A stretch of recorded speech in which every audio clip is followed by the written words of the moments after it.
Now our technium is coalescing into this kind of monolithic thing, right? This digital machine.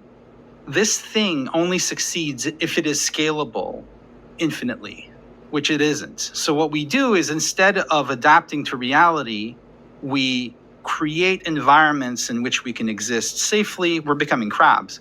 And then we apprehend everything on the outside in terms of the scalable binary modeling programs that we've developed inside. And so we're seeing less and less of the difference and more of the sameness.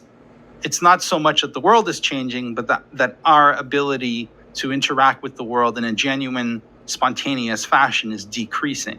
I guess I'm in a cynical mood today, and the idea that we could come up with something that scales. I mean, there are human artifacts that scale infinitely.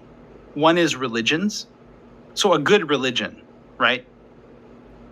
A good religion will scale. It'll help your granny live her very simple life on the coast of Portugal, and she'll be able to communicate with saints and angels. She'll be able to interact. She'll be able to see the sea as a gift from God. And everything will be very literal in her mind, perhaps. And it will also apply to the great mystic. The language doesn't need to change between St. John of the Cross and some fisher woman on the coast.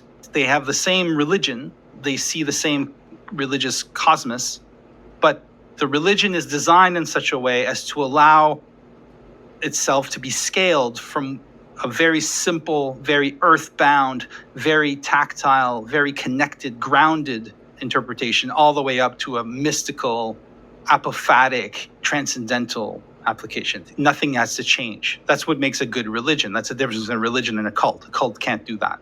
A cult will jam you into itself and force your brain to adapt to its cosmos.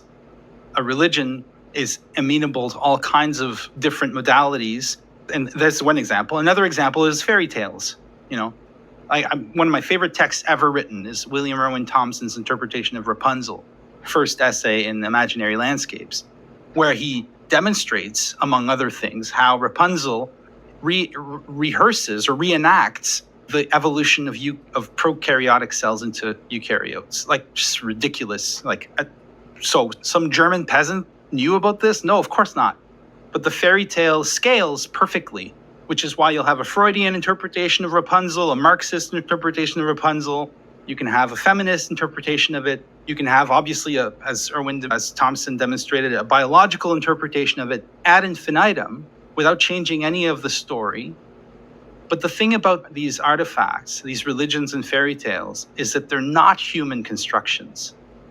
They're more like natural entities, creatures of nature that don the apparel of culture. They are the point at which our culture fades back into nature. Disney's finding this out the hard way. You can't generate such entities. L. Ron Hubbard created a massive cult but couldn't create a viable religion. You can't. Why? Because these things are simply they're not just technical artifacts. They arise by mysterious means through culture, and they come from a deeper place.